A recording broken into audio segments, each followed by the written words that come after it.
श्रीदेव सुमन विश्वविद्यालय से संबंध निजी महाविद्यालयों को तय से अधिक सीटों पर अब छात्रों को दाखिला न देने के निर्देश के बावजूद हरिद्वार और देहरादून के दो महाविद्यालयों ने इक्का दुक्का नहीं बल्कि तय से दोगुना अधिक सीटों पर छात्रों को दाखिला दे दिया है, जिसके बाद विश्वविद्यालय के कुलपति डॉक्टर पीपी ध्यानी के मुताबिक पूरे प्रकरण में विश्वविद्यालय के कुछ कर्मचारी और अधिकारियों की भूमिका संदिग्ध बताई जा रही है।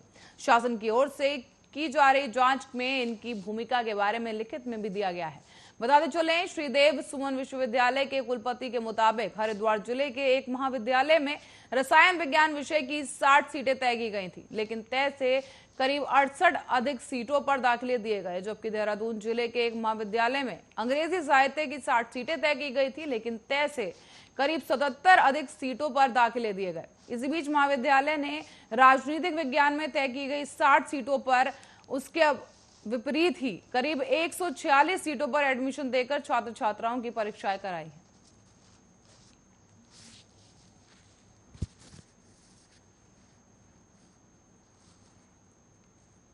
और इसी बीच मौसम विभाग के मुताबिक अगले 24 घंटों में नैनीताल, चंपावत, पिथौरागढ़, बागेश्वर जैसे तमाम जिलों में कुछ स्थानों पर हल्की से मध्यम बारिश होने की संभावना है। मौसम विभाग की ओर से येलो अलर्ट भी जारी किया गया है। तो वहीं बुधवार सुबह से ही देहरादून में बादल छाए हुए हैं, कहीं कहीं हल्की बूंदाबांदी भी है और इसके साथ ही यमुनोत्री धाम का पैदल भैरव मंदिर पास जगह जगह क्षतिग्रस्त हो गया है। बताते चले, दूसरे दिन भी मार्ग खोलने के प्रयास शुरू नहीं किए गए। ऐसे में गंगोत्री और यमुनोत्री हाईवे पर यातायात सुचारू है।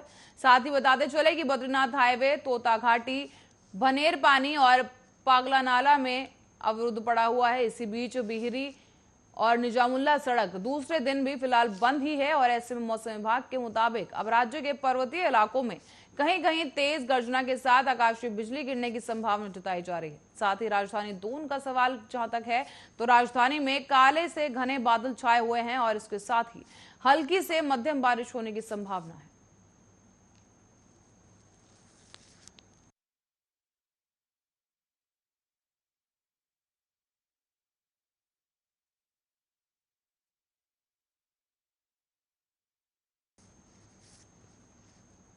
और कोरोना की संभावित तीसरी लहर को देखते हुए अब रायपुर में कोविड केयर सेंटर बना दिया गया है। आपको बता दें कि जिस तरीके से कोरोना के मामलों में लगातार गिरावट दर्ज हो रही है, उसके साथ ही अब ये नया मामला सामने आया है जहां पर सरकार की तरफ से तमाम अहम कदम उठाए गए हैं। और इसी के बीच अब एक कोविड केयर सेंटर में ऑक्सीजन का मैनीफोल्ड सिस्टम स्थापित किया जाएगा। इससे करीब 250 बेडों पर एक साथ ऑक्सीजन सप्लाई की जा सकेगी और अब तक हर मरीज के लिए अलग अलग सिलेंडर लगाया जाता है। कई राज्यों में बढ़ रहे कोरोना संक्रमण और तीसरी लहर की संभावना को देखते हुए उत्तराखंड में भी स्वास्थ्य विभाग की चिंता बढ़ी हुई है। और इसी को देखते हुए अब देहरादून में कोरोना संक्रमितों के इलाज के लिए चिकित्सीय सुविधाओं को विस्तार से दिया जा रहा है। बच्चों के आइसोलेशन और आईसीयू बढ़ाने के साथ ही अब मरीजों को ऑक्सीजन की पर्याप्त आपूर्ति की जा सके, इसकी व्यवस्था की जा रही है।